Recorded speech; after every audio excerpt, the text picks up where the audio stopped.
नमस्कार, आप देख रहे हैं प्रदेश का सबसे भरोसेमंद news channel India news Uttar Pradesh Uttarakhand में हूं आपके साथ हेमंत कुमार। देश की सबसे पुरानी पार्टी आज सबसे बड़े संकट के दौर से गुजर रही है। पार्टी के वरिष्ठ नेताओं के बगावती सुर बुलंद हो रहे हैं। संगठन पर केंद्रीय नेतृत्व की पकड़ कमजोर होती जा रही है। दिल्ली में हुई कांग्रेस वर्किंग कमेटी की बैठक में सोनिया गांधी ने एक बार फिर से बड़ा संदेश देने की कोशिश की। सोनिया गांधी ने पार्टी के G23 नेताओं को साफ संदेश दिया है कि वे ही पार्टी के फुल टाइम प्रेसिडेंट हैं और पूरी तरह से सक्रिय हैं। सोनिया गांधी ने बिना नाम लिए पार्टी के नेताओं को यह नसीहत भी दी है कि वे साफगोई की समर्थक हैं, लेकिन उनसे मीडिया के जरिए बात ना करें। सोनिया गांधी ने कहा कि पूरा संगठन चाहता है कि कांग्रेस फिर से खड़ी हो, लेकिन इसके लिए एकता और पार्टी हितों को सबसे ऊपर रखना जरूरी है। इससे भी ज्यादा जरूरत खुद पर काबू रखने और अनुशासन की है। सोनिया गांधी की नसीहत उस वक्त आई है जब पार्टी 5 राज्यों में चुनाव की तैयारी में जुटी हुई है और इसी बीच कांग्रेस उत्तर प्रदेश में पैर पसारने की कोशिश कर रही है। वहीं यही वजह है कि पार्टी आगामी विधानसभा चुनाव में कोई कसर बाकी नहीं छोड़ना चाहती। कांग्रेस ने प्रदेश अध्यक्ष के अलावा 3 उपाध्यक्ष, 13 महासचिव और 31 नए सचिव बनाए हैं। इसके अलावा चुनाव अभियान कमेटी, चुनावी रणनीति और प्लानिंग कमेटी, इलेक्शन समन्वय कमेटी का भी ऐलान किया है। और ऐसे में बड़ा सवाल इस बात को लेकर के खड़ा होता है कि क्या सोनिया गांधी कड़ा संदेश देकर के बगावती सुरों को शांत कर पाएंगी। बिना मजबूत संगठन के कांग्रेस का 5 राज्यों में कैसे आखिरकार बेड़ा पार होगा।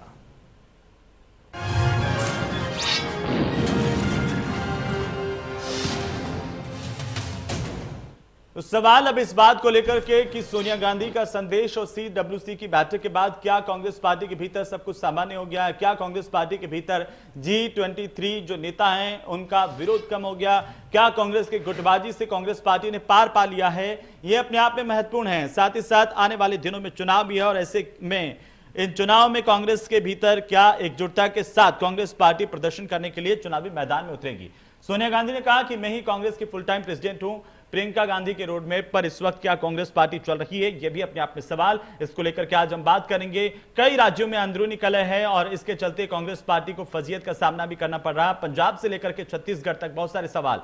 राहुल गांधी के करीबी ज्योतिरादित्य सिंधिया, जितिन प्रसाद बीजेपी में चले गए हैं और साथ ही साथ राजस्थान में मुख्यमंत्री अशोक गहलोत और सचिन पायलट के बीच में खींचतान इस वक्त लगातार देखने को मिल रही है, अलग अलग बयानों के जरिए। हालांकि कांग्रेस की तरफ से यह कहा जा रहा है कि कांग्रेस पार्टी में सब कुछ सामान्य है, लेकिन इसी बीच अगर हम कांग्रेस पर नजर डालें और कांग्रेस में CWC की आज की बैठक पर नजर डालें तो उससे क्या कुछ खास निकलता है? क्या इसके सियासी मायने और क्या इससे कांग्रेस पार्टी आगे गुटबाजी से दूर हो पाएंगी, यह अपने आप में बड़ा सवाल है। वर्किंग कमेटी की बैठक के बाद रणदीप सुरजेवाला ने बताया कि CWC के सभी सदस्यों ने सोनिया गांधी और उनके नेतृत्व में पूर्ण विश्वास जताया है। उन्होंने कहा कि सभी सदस्यों ने सर्वसम्मति से राहुल गांधी को पार्टी का नेतृत्व करने के लिए कहा, जिस पर उन्होंने कहा कि वे इस बारे में सोचेंगे। राहुल गांधी ने कहा कि फिर से नेतृत्व करने को लेकर के वे विचार करेंगे।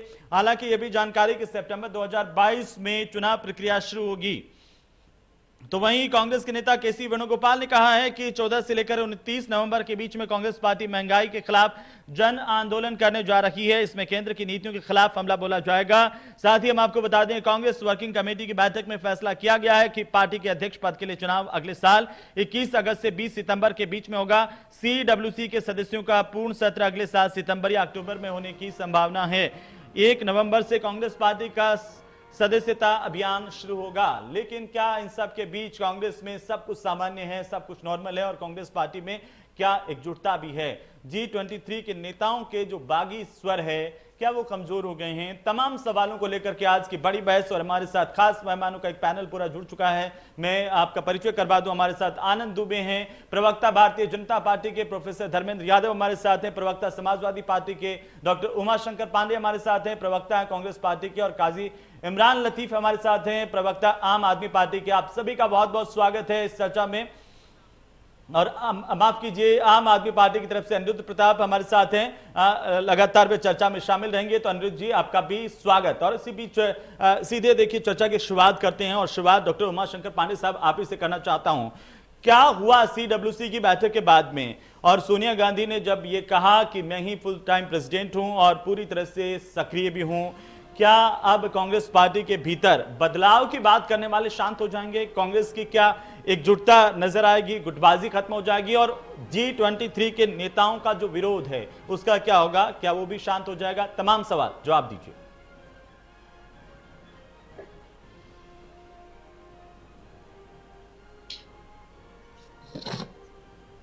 डॉक्टर उमा शंकर जी, अगर आप मुझे सुन पा रहे हैं जवाब दीजिए।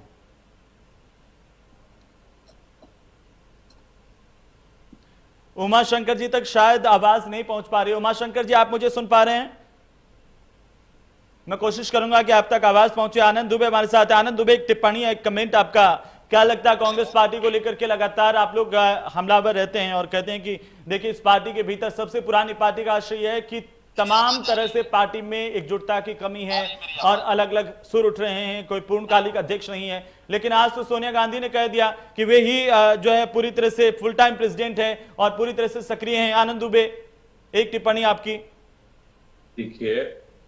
देखिए ये बिल्कुल सही है, सोनिया जी ने सही कहा कि वो पूर्ण अध्यक्ष हैं। जी, मैं तो कहता हूं वो पूर्ण नहीं संपूर्ण अध्यक्ष है, क्योंकि इस पार्टी पर सिर्फ और सिर्फ गांधी परिवार का ही अधिकार है। तो इसलिए वो पूर्ण हो या संपूर्ण हो, इससे कोई फर्क नहीं पड़ता है। देखिए राहुल जी हटे, सोनिया जी हो गई, सोनिया जी हटेंगे फिर राहुल जी हो जाएंगे, राहुल जी नहीं होंगे, सोनिया जी नहीं होंगे तो प्रियंका जी हो जाएंगे, हो सकता है ये तीनों ना हो तो वाड्रा जी हो जाए। तो इससे कोई फर्क नहीं पड़ने वाला है। कांग्रेस के अंदर इस चीज को लेकर भयानक असंतोष है। आपने देखा किस तरह से G23 के लोगों ने पहले भी आवाज उठाई, अब भी आवाज उठा रहे हैं, लेकिन उनकी आवाज को सुना नहीं जा रहा है। कांग्रेस ने हमेशा से अपने नेताओं के आवाज को घोंटने का काम किया है। किस तरह से सीताराम येचुरी, किस तरह से सीताराम केसरी जी को हटाया गया था और ये सबने देखा था। और कांग्रेस का पूरा इतिहास रहा है कि जब भी यहां गांधी परिवार या नेहरू परिवार के खिलाफ किसी ने भी आवाज उठाने की कोशिश की है, बड़े ही कायदे के साथ उसको किनारे कर दिया गया है और फिर उसको धीरे धीरे पार्टी से बाहर निकाल दिया गया है। आज यही स्थिति आप देख लीजिए कि ममता बनर्जी जी को पार्टी छोड़ के जाना पड़ा, शरद पवार जी को पार्टी छोड़ के जाना पड़ा, जगन मोहन रेड्डी को पार्टी छोड़ के जाना पड़ा, उधर ज्योतिरादित्य सिंधिया को पार्टी छोड़ के जाना पड़ा, और आने वाले समय में आप देखिए अभी और कितने लोग पार्टी छोड़ते हैं। तो कुल मिलाकर यह है कि जो पार्टी समय समय पर आकर कभी उत्तर प्रदेश में कभी कहीं लोकतंत्र की दुहाई देती है, उस पार्टी के अंदर ही, उस पार्टी के जो संचालन समिति है उसके अंदर ही लोकतंत्र का भयानक अभाव है। इसलिए सोनिया जी अगर ये कह रही है कि मैं पूर्ण अध्यक्ष हूं, मैं तो कहता हूं वो संपूर्ण अध्यक्ष। बिल्कुल आनंद जी, आपने एक बात जो महत्वपूर्ण कही वो ये कही कि कांग्रेस पार्टी के भीतर गांधी परिवार ही सब कुछ है, पार्टी गांधी परिवार से इतर सोच नहीं सकती और गांधी परिवार के खिलाफ जो आवाज उठाता है उस पर कार्रवाई हो जाती है, उसको लोकतांत्रिक तरीके से अपनी आवाज उठाने का हक नहीं है। उस पर मैं आऊंगा, लेकिन पहले मैं चाहता हूं कि एक टिप्पणी, जो मेरा सवाल था डॉक्टर उमाशंकर पांडे साहब आपसे, कि क्या जो आज सोनिया गांधी ने जब ये कहा है कि मैं ही फुल टाइम जो प्रेसिडेंट हूं कांग्रेस पार्टी की और पूरी तरह से सक्रिय हूं, मेरा सवाल ये कि क्या CWC की इस बैठक के बाद में बदलाव की बात करने वाले लोग शांत हो जाएंगे कांग्रेस के भीतर? क्या G23 के जो नेता हैं उनका विरोध कम हो जाएगा, उनकी बात शांत हो जाएगी और कांग्रेस पार्टी एकजुटता के साथ दिखाई देगी? क्योंकि आने वाले दिनों में चुनाव भी है। परिवर्तन क्या हुआ CWC का? जी उमाशंकर जी। सही है कि आप लोगों के द्वारा गढ़ा गया एक सब, अगर कांग्रेस प्रेसिडेंट से कुछ लोग कोई मांग करते हैं तो वो विरोध के स्वर नहीं है, वो लोकतंत्र के स्वर है जो कांग्रेस पार्टी में ही दिखाई देता है। भारतीय जनता पार्टी में कभी आपने इस तरीके की मीटिंग होते हुए देखी है क्या? कभी आपने देखा है कि प्रेसिडेंट से कुछ मांग कर रहे हो और उसके लिए पूरी पार्टी की वर्किंग कमेटी की बैठक बुलाई जाती हो और लोकतांत्रिक तरीके से सारे लोग बैठकर निर्णय लेते हैं, सारे लोग तय करते हैं कि कैसे जो है आगे के चुनाव होने हैं, चुनाव की पूरी डेट तय हो जाती है, एक एक चीज का मीडिया के माध्यम से प्रेस कॉन्फ्रेंस करके उसका ऐलान हो जाता है। कभी आपने ये चीजें भारतीय जनता पार्टी में 1980 से जब से भाजपा बनी है तब से क्या कभी आपने देखा ऐसा होते हुए? कभी नहीं देखा होगा, चुनाव ही नहीं देखा होगा आपने भाजपा में। वहां पर मुझे याद है कि यही उत्तर प्रदेश में भारतीय जनता पार्टी के अध्यक्ष को लेके एक बार लड़ाई हुई थी, तो भाजपा के एक नेता जो बड़े कर्मठी नेता थे, जब वो चुनाव हार गए तो उन्होंने मीडिया से निकल के कहा कि आज परिक्रमा जीत गई और पराक्रम हार गया। जी वो सुनिए उमाशंकर जी, मैं चाहता हूं कि आप इस पर पहले रिएक्ट कर लें और उसके बाद में ये तमाम मसलों को लेकर के तो पूरी बहस में हम चर्चा करेंगे ही, जो भारतीय जनता पार्टी की ओर से आरोप लगाए जा रहे, दूसरे विपक्षी दल कह रहे। लेकिन आज मैं चाहता हूं कि पहला कमेंट आपका इसको लेकर के हो कि CWC की इस बैठक से निकला क्या? क्या गुटबाजी खत्म हो गई, क्या विरोध खत्म हो गया, क्या कांग्रेस पार्टी एकजुटता के साथ आगामी जो चुनाव है उनको लेकर के तैयार हैं पूरी? उमाशंकर जी आपने शायद मेरी बात को समझा नहीं। जी। ये विरोध कहाँ, कौन सा विरोध? क्या लोकतांत्रिक तरीके से बैठकर पार्टी को मजबूत बनाने के लिए चर्चा करना गुटबाजी नहीं होता है।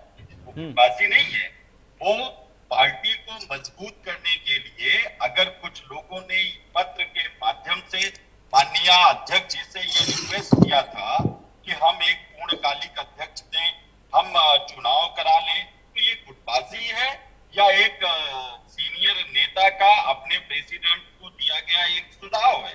ये लेकिन ये केवल चूंकि कांग्रेस में होता है, इसलिए भारतीय जनता पार्टी में जो चीज नहीं होती है, जिसको अध्यक्ष से कोई चीज की मांग करना विरोध मान लिया जाता है, तो इनको ये समझ में आता है कि ये विरोध के सुर है।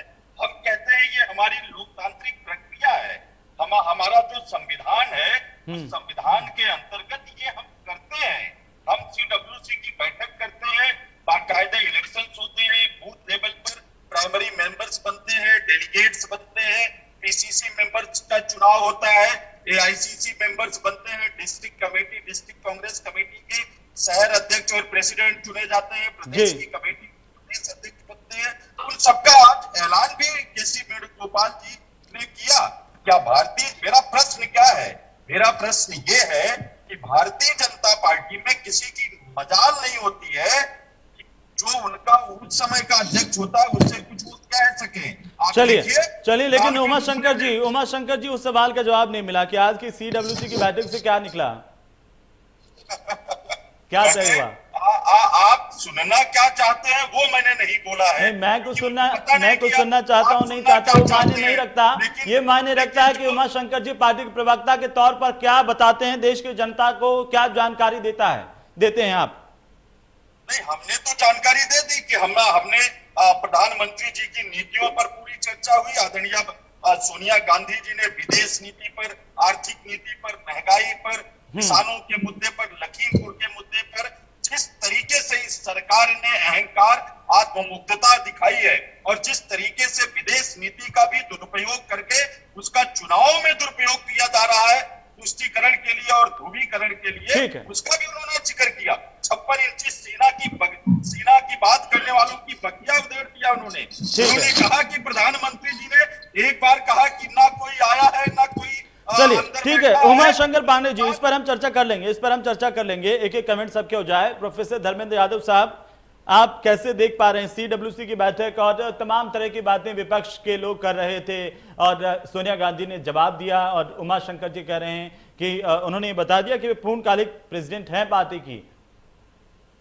प्रोफेसर धर्मेंद्र यादव। हेमंत जी देखिए, जी हेमंत जी, ये कांग्रेस पार्टी का अपना अंदरूनी मामला है और कोई भी पार्टी इस देश में जो चलती है अपने संविधान से चलती है, उसकी संवैधानिक प्रक्रिया है हर काम की, तो उसमें मुझे नहीं लगता कि हम जैसे लोगों की उसमें टिप्पणी करने की आवश्यकता है। बस ध्यान इतना होना चाहिए कि पार्टी जो है, देश की पार्टी जनता के लिए होती है और जनता के बिना कोई पार्टी नहीं होती है। तो असली मालिक किसी भी पार्टी की जनता है, तो जनता के प्रति उनकी जवाबदेही होती है और जनता के प्रति अपनी नैतिकता को पेश करना एक स्वस्थ राजनीति का हिस्सा होता है। तो इन्हीं 2-3 चीजों के दायरे में रहकर कोई भी राजनीतिक पार्टी हो, चाहे कांग्रेस हो, चाहे भारतीय जनता पार्टी हो, चाहे हमारी पार्टी हो, चाहे XYZ किसी और की पार्टी हो, सबकी जवाबदेही यही है कि सारी पार्टी जनता की पार्टी, किसी इंडिविजुअल की पार्टी नहीं है। आप जनता की पार्टी है, जनता के लिए जवाबदेह हैं आप। तो जनता के हित के लिए जो भी जरूरी है उसे उठाना चाहिए और हर पार्टी का अपना संविधान है, संविधान के हिसाब से उसमें जो प्रक्रिया होती है उस प्रक्रिया में लोग भाग लेते हैं। टीका टिप्पणी करना मुझे लगता है उससे ज्यादा जरूरी है कि आज जो मौजूदा समय है उत्तर प्रदेश में या भारत में जो मौजूदा समय है, उत्तर प्रदेश की अगर हम बात करें कानून व्यवस्था कैसे है, उत्तर प्रदेश की अगर हम बात करें कि किसानों को टायर नीचे कैसे कुचला जा रहा है, अगर हम उत्तर प्रदेश की बात करें तो शिक्षा की स्थिति क्या है, उत्तर प्रदेश की बात करें हम स्वास्थ्य में कहाँ पे नजर आते हैं, महंगाई पे हम बात कर लें, आपने खुद ही अपने रिपोर्ट में बताया कि पेट्रोल में आग लगी हुई है। तो आखिर जब पेट्रोल में आग लगी होगी तो गरीबों के पेट में भी आग लगेगी, कहाँ से खाना खाएंगे वो? अगर आपका सिलेंडर 1000 के ऊपर चला जाएगा, हम कैसे उनके प्रति अपनी जवाबदेही तय कर पाएंगे? तो हम जरूरी ये है कि आज जनता के प्रति उनके क्या क्या हमारे जिम्मेदारियां हैं जो हम कर सकते हैं वो करने की आवश्यकता है, बशर्ते उसमें उलझने की किस पार्टी में कौन अध्यक्ष बन रहा है, किस पार्टी में क्या चुनाव हो रहा है, उसी के चुनाव हो जाएंगे। जनता के प्रति जो आप जवाबदेही आप उस पर ध्यान लगाइए, जहां तक मुझे लगता है। बिल्कुल, प्रोफेसर धर्मेंद्र यादव ये मान रहे हैं कि सबसे ज्यादा जरूरी किसका कौन अध्यक्ष बने कौन नहीं, लेकिन विपक्ष के तौर पर जनता के मुद्दों को कितना उठाया जा रहा है। और धर्मेंद्र यादव साहब लगातार देखिए मुद्दों को लेकर के हम बात करते भी रहे हैं। आज की डिबेट जो कि CWC की बैठक और उसी को लेकर के हमारे साथ अनिरुद्ध प्रताप जी आम आदमी पार्टी की तरफ से, मैं चाहता हूं अनिरुद्ध जी एक कमेंट आपका इस पर, क्या कहना चाहते हैं आप CWC की बैठक को लेकर के, क्योंकि तमाम तरह के सवाल तो लगातार हर पार्टियां उठाती ही रही हैं कांग्रेस पार्टी पर। जी जय हिंद हेमंत कुमार जी, और इंडिया न्यूज के बहुत बहुत आभार इस डिबेट के लिए। भारतीय राष्ट्रीय कांग्रेस कहा जाए या जनता की निराशा बन चुकी पार्टी कहा जाए तो इन दोनों बातों में कोई बहुत ज्यादा अंतर नहीं होगा। जनता ने जिसको एक विपक्ष के रूप में संवारा, उसने उसी जनता को भाजपा रूपी रावण के दंशों में फेंक दिया, और इस पार्टी का ना कोई नेता बचा है और ना ही इनके पास कोई नेतृत्व है। और आज जो ये जय वीरू रूपी भाजपा और कांग्रेस की जोड़ी है, इससे त्रस्त आकर इनकी जो खराब नीतियां रही हैं और जो जनता को शोषित करने की नीतियां रही हैं, इनसे त्रस्त आकर जनता ने आज मुद्दों की राजनीति को चुन लिया है। जनता ने मूलभूत सुविधाओं की राजनीति को चुन लिया है, और जनता ने ये स्पष्ट कर दिया है कि 2022 के चुनाव में जनता चाहती है कि उसके लिए बात हो 300 यूनिट बिजली की, उसके लिए बात हो कि वो कौन सी पार्टी है जो उसके लिए अच्छी शिक्षा, अच्छा स्वास्थ्य, विश्व स्तरीय सुविधाएं, मूलभूत सुविधाएं मुहैया करा सके। तो हम यही कहना चाहते हैं कि 2022 का जो आगामी चुनाव है वो केजरीवाल मॉडल पर होगा, जनता की मुद्दों की राजनीति पर होगा, और ये जो जय वीरू रूपी भाजपा और कांग्रेस की जोड़ी है जिन्होंने इसको ठगने का काम किया है, इनको बाहर दिखाने का रास्ता भी 2022 के चुनाव में जनता करेगी। जी, लेकिन समाजवादी पार्टी का तो दावा है कि सिर्फ उन्हीं के साथ टक्कर है भारतीय जनता पार्टी की, बाकी पार्टियां तो है ही नहीं है, क्योंकि लगातार वो पिछले जितने भी 5 साल का वक्त है करीब, उसमें जनता की आवाज वो ही उठाते रहे हैं। अगर कोई बाहर से आ जाए कह दे कि अब ये चुनाव होगा वो फ्री बिजली मॉडल पर होगा या किसी स्टेट के मॉडल पर होगा, जनता कैसे स्वीकार करेगी उसको? जी हेमंत जी, देखिए दावे करना कोई गलत बात नहीं, दावे सभी कर सकते हैं। दावे करने के लिए किसी का कोई बहुत बड़ा पैसा नहीं लगता है, बड़े बड़े दावे कोई भी कर सकता है, पर आगामी चुनाव मुद्दों की राजनीति पर होगा। देखिए आज वह स्थिति आ गई है कि जब से केजरीवाल मॉडल की चर्चा उत्तर प्रदेश में शुरू हुई है, तो बाकी लोगों ने भी बिजली को बहुत सीरियसली लेना शुरू कर दिया है और उसकी घोषणा करना भी शुरू कर दिया। अनिरुद्ध प्रताप जी, मैं आता हूं आपके पास। जी आता हूं मैं आपके पास, लेकिन चूंकि आपने टिप्पणी की है डॉक्टर उमाशंकर पांडे, जवाब दे दीजिए। उससे पहले आनंद दुबे कह रहे थे कि मैं उसी बात पर आ जाता हूं सीधा कि आपकी पार्टी के भीतर लोकतंत्र नहीं है। आपकी पार्टी के भीतर जो आम आदमी पार्टी कर रही है कि ना तो कोई अध्यक्ष है पूर्णकालिक तौर पर, और जय वीरू की जोड़ी भी बता रहे हैं, यानी कि बीजेपी कांग्रेस मिल करके जनता को सिर्फ ठगने का काम करती है। आनंद दुबे ने आप पर आरोप लगाया क्योंकि कोई भी व्यक्ति आपकी पार्टी के भीतर अगर आवाज उठाता है गांधी परिवार के खिलाफ, तो उसकी आवाज को दबा दिया जाता है, और यही वजह रही कि बहुत सारे नेता पार्टी छोड़ करके चले गए। देखिए, पार्टी छोड़कर जाने वालों की एक लंबी फेहरिस्त भारतीय जनता पार्टी की है। अगर मैं लेना चाहूं नाम, कीर्ति आजाद से लेके शत्रुघ्न सिन्हा से लेके शांता कुमार से लेके यशवंत सिन्हा से लेके एक पूरी लाइन, लंबी लाइन लगती है। लेकिन मैं इनको इतिहास याद दिलाता हूं, पता नहीं आनंद दुबे जी ने अपना इतिहास पढ़ा है कि नहीं पढ़ा है। लालकृष्ण आडवाणी को बलराज मधोक इनके यहाँ एक फाउंडर अध्यक्ष थे, एबीपी की स्थापना उन्होंने की थी और जनसंघ के अध्यक्ष थे। दीनदयाल उपाध्याय जी को एक ट्रांसलेटर की जरूरत थी, तो उनको बलराज मधोक ने आडवाणी को ट्रांसलेटर के रूप में लाया था, और बाद में वो दीनदयाल उपाध्याय के बड़े करीबी हुए। और जब लालकृष्ण आडवाणी को बलराज मधोक ने अध्यक्ष बनाया, और लालकृष्ण आडवाणी और अटल बिहारी वाजपेयी जी तमाम अनैतिक कार्यों में लिप्त हो गए और बलराज मधोक को उसकी जानकारी हुई, तो उन्होंने जाके शिकायत की, और नतीजा क्या हुआ? इसी लखनऊ में भाजपा के अधिवेशन में लालकृष्ण आडवाणी बीइंग प्रेसिडेंट, उन्होंने बलराज मधोक को पार्टी से निष्कासित कर दिया था। ये इतिहास मुझे लगता है आनंद दुबे जी को पता नहीं है। आप बलराज मधोक का इतिहास पढ़ लीजिए, आपको अपनी पार्टी का चाल चरित्र पता चल जाएगा। अभी भी नहीं समझे? आपके समय की बात करता हूँ। नरेंद्र दामोदर दास मोदी को लालकृष्ण आडवाणी राजनीति में ले आए और उनके गुरु थे, और जैसे ही मौका मिला नरेंद्र मोदी ने लालकृष्ण आडवाणी को मार्गदर्शक मंडल में डाल के पार्टी से बाहर कर दिया। मुरली मनोहर जोशी जी को कहना पड़ा नरेंद्र मोदी के कार्य के बारे में कि जब इन्होंने कॉपी पर कुछ लिखा ही नहीं है तो हम नंबर क्या दें। यशवंत सिन्हा क्या कह रहे हैं, शांता कुमार क्या कह रहे हैं, कीर्ति आजाद और शत्रुघ्न सिन्हा क्या कह रहे हैं, छोड़िए इन सब बातों को। नरेंद्र दामोदर मोदी और भाजपा का जो चरित्र है वो समझ लीजिए। हरेंद्र पांड्या कैबिनेट मिनिस्टर थे, सुन लीजिए ये बात, तो चरित्र सुन लीजिए।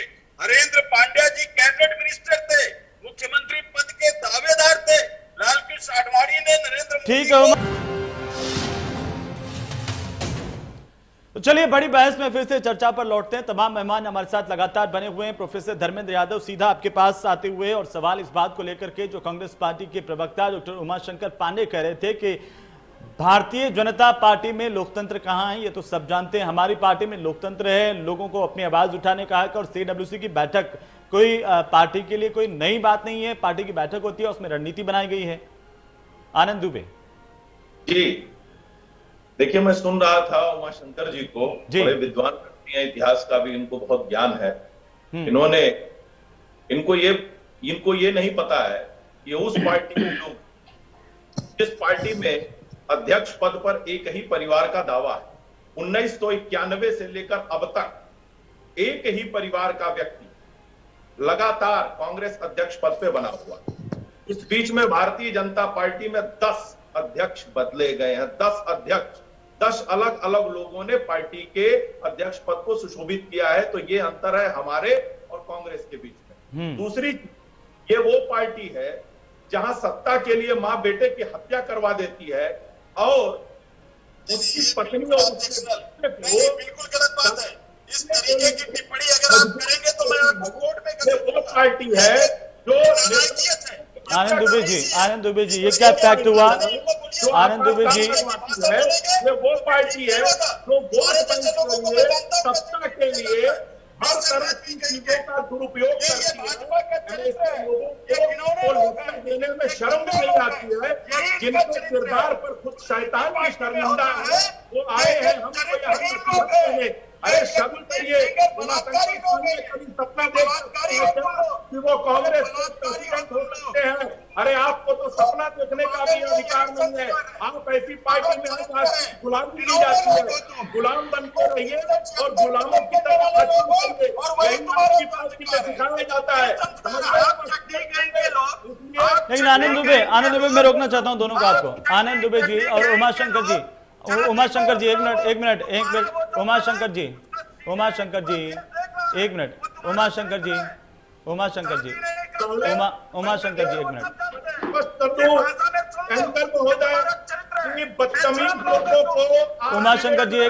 मिनट। आनंद दुबे जी,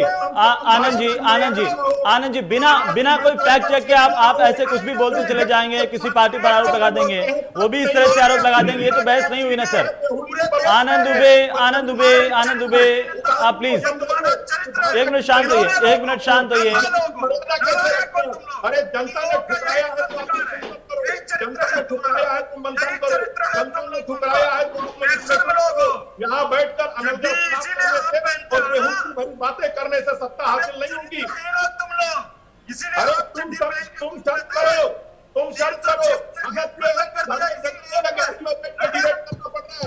घर वालों ने भी बाहर भगा दिया।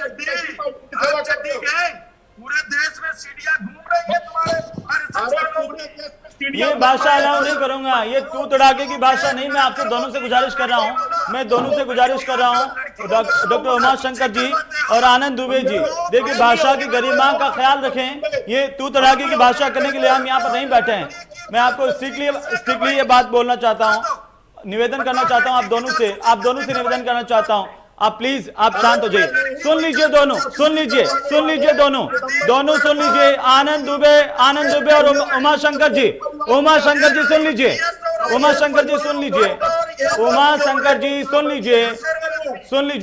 सुन लीजिए मेरा निवेदन आपसे सुन लीजिए। एक दूसरे की देखिए भाषा गरिमा का ख्याल रखा जाए,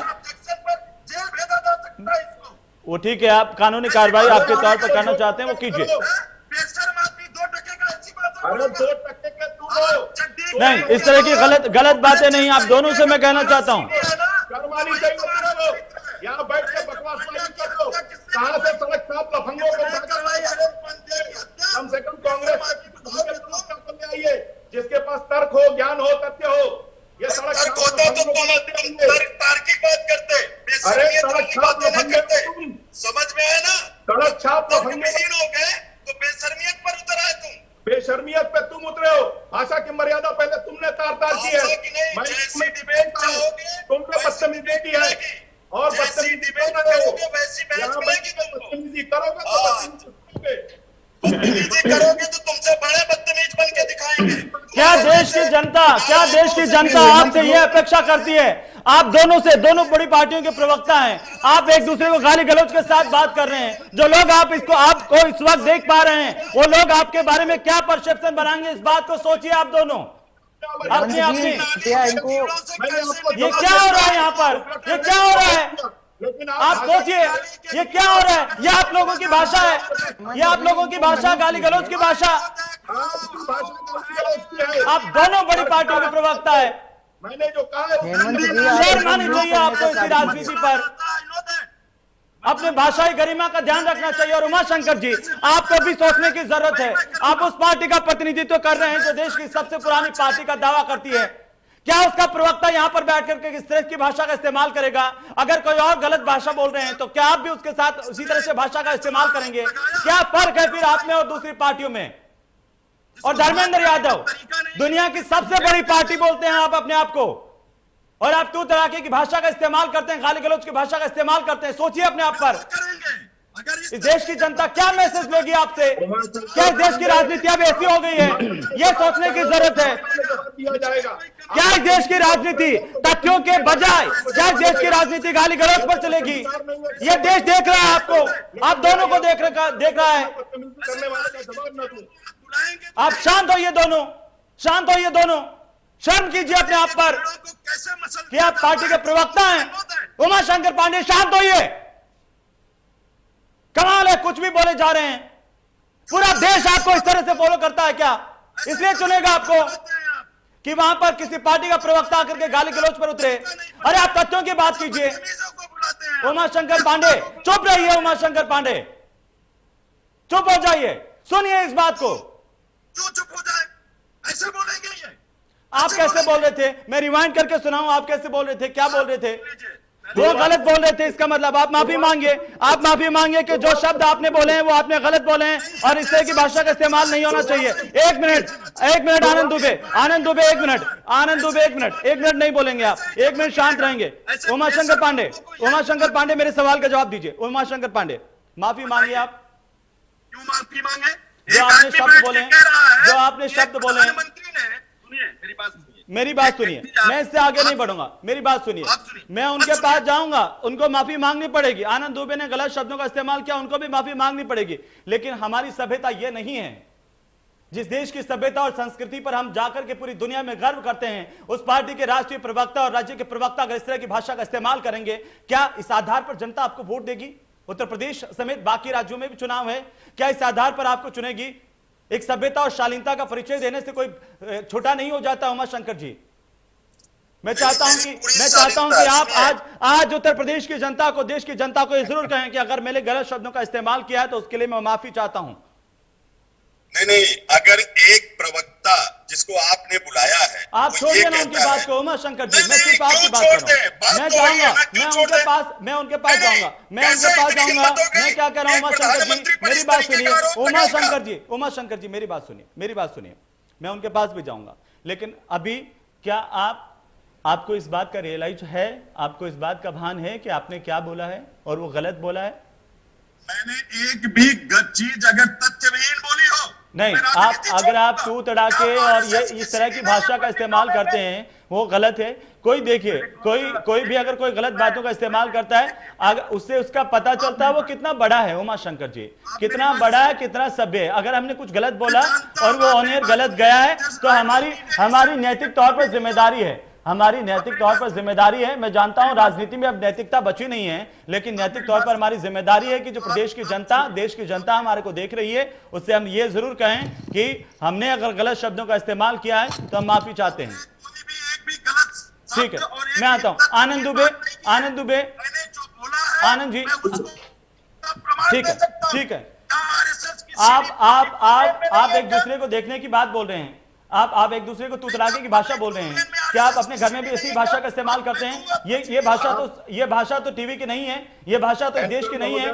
आनंद जी, आनंद जी, आनंद जी, आनंद जी, मेरी बात सुनिए। आनंद जी, आप दुनिया की सबसे बड़ी पार्टी का हिस्सा हैं इस वक्त, आप ये मत भूलिए।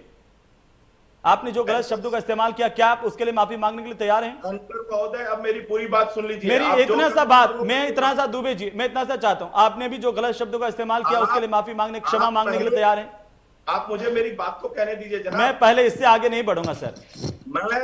दुबे साहब, मैं बड़ी शालीनता के साथ आपसे निवेदन करता हूं कि विनम्रता के साथ आपसे ये कहना चाहता हूं कि आप मुझे ये बताइए कि इतने दिन से मैं आपके चैनल पर डिबेट में बैठ रहा हूं, आपने कभी मुझे अमर्यादित होते सुना है? आपने कभी मुझे असंसदीय भाषा का इस्तेमाल करते सुना है? लेकिन आज हुआ ना दुबे साहब, आज हुआ ना।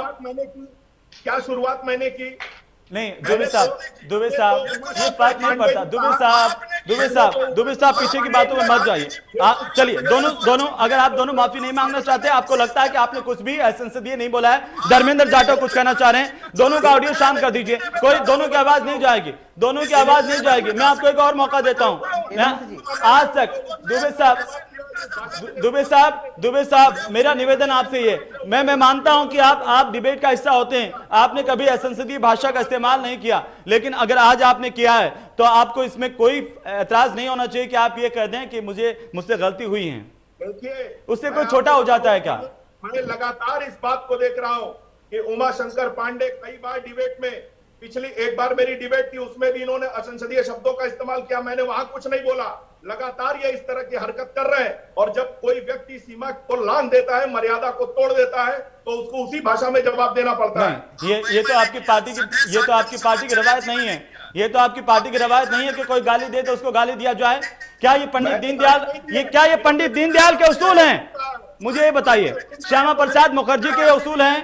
क्या ये पंडित दीनदयाल के उसूल हैं जिनको लेकर के आप बात करते हैं? जितना मैंने पढ़ा है उसमें तो ये नहीं था कि कोई गाली दे तो हम उसको डबल गाली दें, 2 गाली दें। मैं तो चाणक्य के वसूल पे चलता हूं। चाणक्य ने कहा है सठम साठे समाचरे, वही मैंने किया।